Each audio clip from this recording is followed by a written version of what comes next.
Hello and welcome to the show today. Today I'm going to be sharing 3 tips for times of transition. Now, I feel like I have quite the authority of being able to speak to this because I have lived in 13 states and 2 foreign countries in my life. And the time that I lived in a place the longest, up until right now, was actually in college, my 5 years of college, which, funny enough, it was actually 6 years of college, but I moved in the middle of graduate school. So I have had so many transitions in my life, so many times of moving or things where I think it's going to be one way and it's another way. That's part of life, living as the daughter of somebody in the military, my husband in the Air Force. So as we come to this spring months, especially if you have kids in school time, there's a lot of transition. April was kind of the transition month, I feel like, between spring break and everybody's just, getting their spring breaks and doing a lot of different things. And then we're about to hit May, which is the end of school for a lot of people.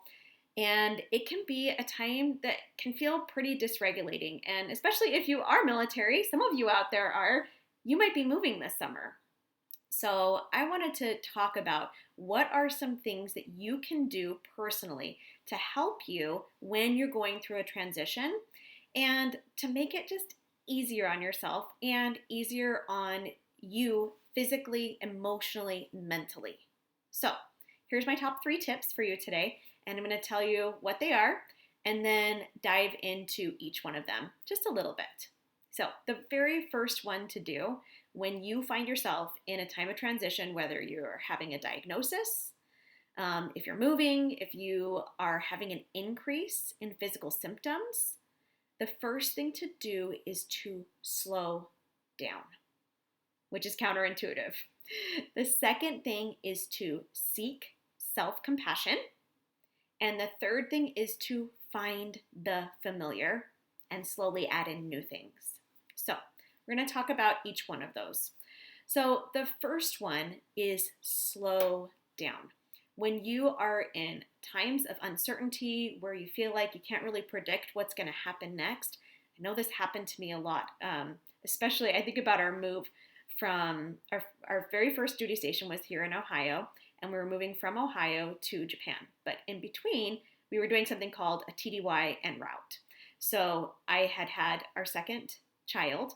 She was 4 months old, and we were moving 3 months to Washington, D.C. in order to get language training, and then moving 3 or 4 months after that to overseas. So not only did I need to pack up the things for what was going to stay in the United States for 2 years, I also had to pack up what was going to go overseas and what would be the short term, the things that we would get very first when we got overseas, the things that would be getting there a little bit later, and then everything that I was going to need for a 2-year-old and an essentially newborn for the next 3 months of being almost camping in a hotel room. So lots and lots of decisions to be made. And we didn't have our orders, and I needed to get cleared by Exceptional Family Member Program. So there was so many boxes to tick, so many things to check off to do, and I was stressed out of my mind because there was so much that was out of my control.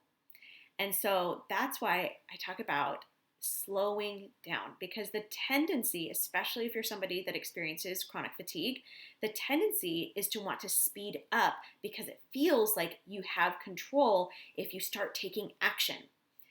The problem is the energy that you're taking the action from. If you're taking the action from the energy of this fear of, I don't know what's going to happen, so I got to go make something happen, that is not going to lead to your best actions. It's going to be a very fatiguing energy source to drive your actions from. So my recommendation is that when a new change is happening, allow the time to slow down. Now think about if you do find out if you're going to move, or if you do find out that you have a diagnosis, like a new diagnosis or something, time slows down in those moments. When you get big news or if somebody passes away, it feels like everything around you just shuts down, and all you can think about is that big thing that just happened. Time feels really, really slow. And so rather than trying to hurry up your way out of it, my recommendation is to flow with it. Let the time be slow as it needs to be, and going through that slow time is actually going to promote healing physically and emotionally as you're going through whatever it is you are. So I want to tell you a little bit of story about this to illustrate the point. So after my kidney transplant, I had gotten some test results back, and the new kidney was not filtering properly. That's what kidneys do. If you're not familiar with kidney disease, kidneys filter out the toxins in your blood. So as I was healing from this surgery, my new kidney wasn't functioning. Blood was going through it, but the filters inside of the kidney were not filtering out the toxins. And so because of that, the toxin levels in my blood were going really, really high, and I was feeling terrible in my body. I had all sorts of symptoms. I had really debilitating anemia. Fatigue was just off the charts. So much nausea, I could hardly eat anything. And this was going on for an extended period of time. The doctors had said, oh, maybe like 2 weeks. And then 2 weeks came and went, 3 weeks. And the time felt so slow.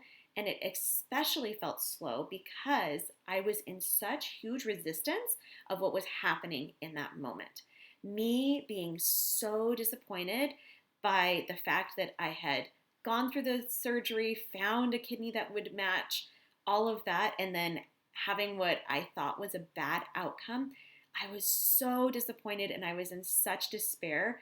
My nervous system was very dysregulated at that time, and I didn't want it to be slow.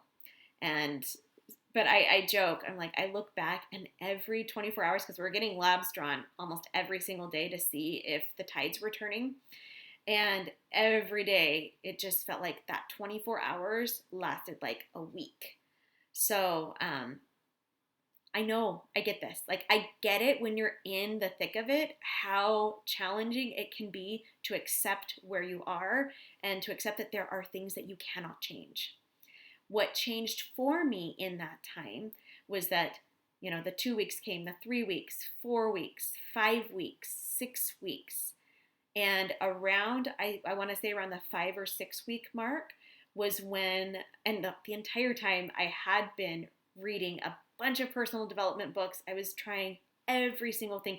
There were so many prayers. I felt so held by my spiritual community at that time, and yet things weren't turning around physically for me. But around the 5 week mark, I found some different books that were helping me to step into my future self and starting to realize that I had so much control over what I didn't think I had control over. And that was how I was viewing my future, because all those weeks leading up to that point, I had been in this despair that it's never going to get better. This is terrible. It should have gotten better by now. Just so much shame, so much guilt that my body wasn't responding how the doctors wanted it to, how I wanted it to. And it wasn't until I got into that energy of being my future self who had a functioning kidney, who had what I wanted to experience and what I wanted to feel. And so I was doing some pretty heavy meditations at that time, really getting into that future self, really embodying that future healed self whose kidney was functioning. It wasn't until I started to get into that energy that once that 7 weeks passed was the time when my toxin levels in my blood finally started to drop, and I started to heal because I actually believed it was possible. I slowed down enough to accept where I was that I started to take the control over what I did have control over, which was what I was going to believe about my body and her infinite capacity to heal no matter what the situation was. Okay, so that brings us to step 2, which is to seek self-compassion. Okay, this is so timely because, like I said, I feel like I've been through it the past little while. I gave a talk, if you listened to previous podcasts, about finding miracles during challenging times, and I just thought it was hilarious that they'd given me that topic because I was like, I haven't been through some challenging times recently, so I have in the past, so I can speak to it. Well, universe came up and showed me that. So right before I had that talk, I've shared I had an injury in my calf muscle, and doctors told me that I wouldn't be able to walk for 4 weeks, which I healed completely from that, and within 2 weeks because of the principles that I teach my clients, which was so amazing. Okay, so calf. I had a relative's visit, which was amazing, but also stressful because my leg was still injured at that point. And then we had spring break, and my mom was so sweet and drove with me to the kids down to Florida for spring break, and we were there for my son for his marching band. We went to Universal and Disney World, and that's a lot of walking, especially when I had not been able to walk at all and I had an injury. I will say the entire time I was there, my calf didn't hurt one time because of the principles that I've learned and that I teach my clients. It was so incredible. But that doesn't mean I wasn't tired. And kids get grouchy. And my husband wasn't able to take time off of work because of his teaching schedule. So I was really sad that he wasn't able to come. It's been years since we've been there. We used to live in Florida. So it was hard being away from him. And then I came back, and my husband got COVID. And then promptly I got COVID for the first time since the pandemic. And then he recovered, and then he left on a trip right in the middle of when I was sick with COVID. So, like I said, challenging things came up for me throughout that, the past month. And now I'm doing amazing, but it was hard during that time. And a big part of why it was so hard for me, because I'm still continually learning these lessons on a deeper level each time I go through something. But the hardest part about it was that I was judging myself so much for having a difficult time with this. There was no self-compassion that I was cultivating for myself. And my guess is, because a lot of you are like me, is that when you're going through something, it's really easy for you to tell yourself, this isn't that bad. Other people have it worse. I have so many blessings. I have so much support. This shouldn't be this hard.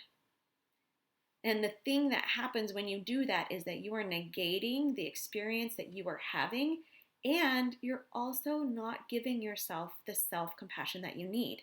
Instead, you're voting for criticism, which is one of the most deflating emotions. And it's so hard too when you get into that criticism and then the shame comes up, and then you have the hiding because you don't want to see and you don't want to be in that shame. Brene Brown is an incredible shame researcher. I highly recommend all of her work on recovering from shame. But what she talks about in order to eliminate shame that you might be experiencing, especially if you are taking what you're going through as something that's really hard and it shouldn't be this hard for you, the most important thing to do during this time is to reach out and tell your story to somebody that you know is going to have compassion for you. Because when you see compassion given to you, it's a lot easier for you to mirror that compassion and adopt that compassion for yourself. I just can't sing the praises of self-compassion enough because it's such a healing energy. You deserve the very best. You don't deserve your criticism. You don't deserve the negative self-talk that you may have been stuck in. You deserve the very best. And even if you can't believe that for yourself right now, believe it from me and offer yourself these words such as, totally makes sense. I'm having a hard time right now. And then go tell yourself why it makes sense that you're having a hard time with what you're going through. Also, yeah, this is challenging for me.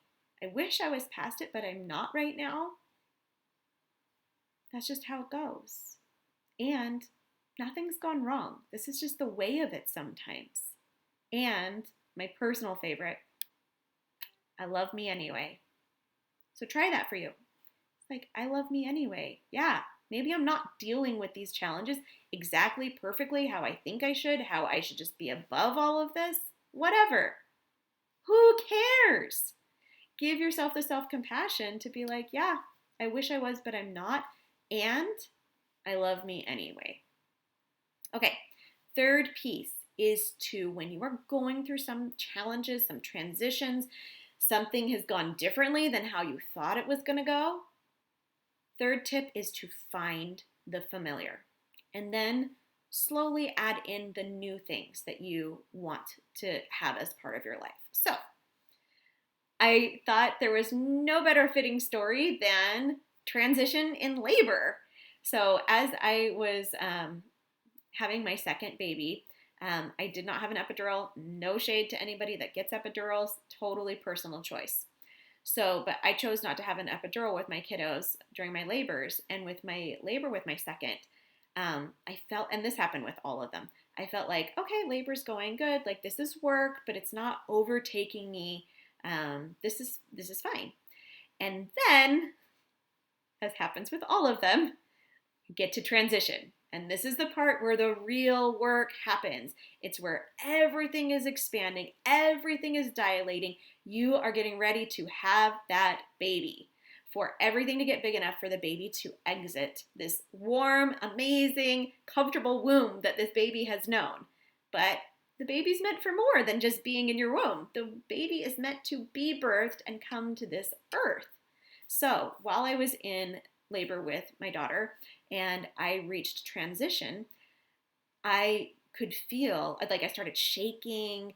I felt like I was getting overwhelmed by the sensations in my body. And so what ended up happening is I had a doula there at the hospital, and she had a mole. I still remember this. She had a mole on her face. And I'd noticed it before. It wasn't a big deal. But while I was going through that transition and my body was going through such exquisite changes in order for that baby to be born, I remember focusing in on that spot on my doula's face. And just paying attention to it, just focusing there, letting go of all of the other distractions of what was happening everywhere else, and just focusing in on that familiar. Like, okay, I can just look at her and I can breathe. That's my only job right now. I was laying in the bed, and as each wave of contraction would come, I would just look at her and focus in on that mole and look at every single detail till I became really familiar with it. And then when the wave passed, I would relax. And then when the wave came again, I would look at that mole and just find something familiar. And as I did that, it allowed my body to relax, and for my nervous system, I didn't know it at that time, to start to become more regulated, to become more coherent. And then as my body was able to relax and expand in order for that baby my body to create space for the baby to be born, I started to be able to listen to, okay, what does my body want right now?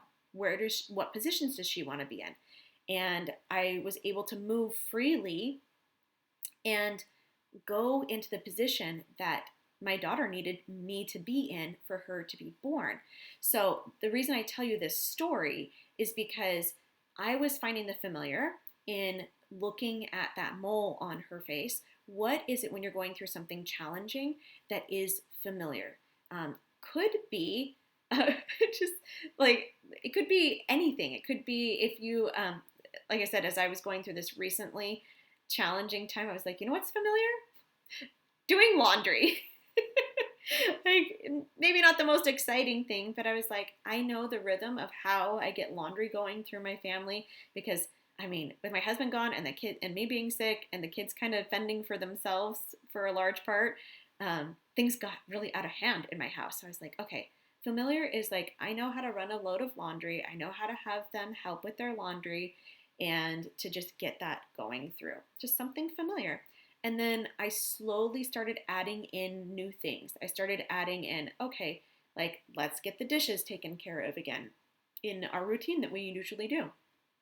Let's start. And actually, I started creating space. As I was doing the laundry, I was like, I have too many clothes. So I started just slowly culling back some of the clothes that I didn't wear anymore. So as you're going through these transition parts, um, sorry, going back to the story, point of the story with the labor is that I was finding the familiar. So find whatever's familiar in your situation that you're going through. And then I slowly started adding in new things. Once I was able to find the familiar and focus in on that mole that the doula had on her face, then I was able to start to pay attention a little bit more outside of me. And that's when my body was like, hey, you need to move. You need to stand up. You need to move around. So I was able to move through what I was going through and transition into something new. Just like, okay, I've got the laundry done. Okay, maybe I can start to get rid of some of these clothes because maybe there's just too much here. So as you are going through, if you have a new diagnosis or new physical symptoms, find what is familiar, find what feels good, and then start adding in new things. The tendency is to try to make everything go from one direction to the next so quickly, and you give yourself whiplash. And of course, in that state, that dysregulated state, of course your physical symptoms are going to increase. Of course they're going to be out of control and you're going to be like, why do I feel like garbage? It's because you're expecting too much of yourself in that moment. So let's recap. It's time to slow down and seek that self-compassion. Watch the words that you're saying to yourself. Watch how you're talking to yourself, about yourself. And finally, find that familiar, and instead of going headstrong and trying to change every single thing about your life when you're going through a transition, just go to what feels familiar and then slowly add something in. Another thing, my sweet sister, she lived in Utah for a decade, for a very long time, and then her husband was going to go do grad school in Michigan, and she was taken completely out of her comfort zone. And as they were going around looking for houses, looking for places to live, she was just like really having a hard time. Until she found out where Costco was. And she drove to the Costco parking lot, sat in the Costco parking lot, and felt like, okay, they have a Costco in Utah, they have a Costco in Michigan. Something finally feels the same. Your nervous system is always trying to seek out comfort because when you feel comfortable, that's when you are in an aligned state, when all of the things in your body are working coherently together. So find something that brings you peace and comfort during that time. Find that familiar thing, and then you can slowly add in the new things, and your life will change very drastically if you do it slowly with intention to take really good care of yourself. Because chances are you've gone through transitions before and you have beat yourself up for not doing it fast enough, not doing it perfect enough, and then really totally exhausting yourself. If you want to increase your energy, sometimes it's better to slow down and be deliberate. Be deliberate with your energy source. Where are you drawing your energy from? Is it from a source of fear and scarcity? Or is it from a source of faith and trust? That things are going to turn around. They will turn out for your best interest, which they always do. The universe is constantly conspiring in your favor. Which energy source are you drawing your power from? There is power in drawing your energy source from fear. It's just a very exhausting energy state to stay in. If you are in constant fight or flight, you can only stay there for so long until your energy is zapped. There is a more sustaining energy source that is available to you, and that is faith and trust and enjoyment and pleasure and satisfaction and peace. Did you know that you could act out of those emotions, that energy space? And that's going to give you energy that's sustaining and replenishing. Okay, I hope that you enjoyed this show today, and I can't wait to talk to you more about all of these amazing ways in order to create your energized life, to live a vibrant life. It's a program that I offer, is Living Your Vibrant Life, 12 weeks to getting your energy back. If you've been waiting to get your energy back, stop. Join me. I'd love to invite you to a call. You can sign up in the link in the bio for a fatigue recovery call in order to get your energy back, to be able to live that vibrant life that you have forgotten about, that you can only imagine, or maybe you can't imagine it right now. That's one of the things I do in coaching is I help you to re-envision your life in a way that you do have your energy back and you're living from that future self. And I help you to be able to get embodied in that future self so that you can live that reality today. All right, have an incredible week, and I'll see you next time. Bye-bye.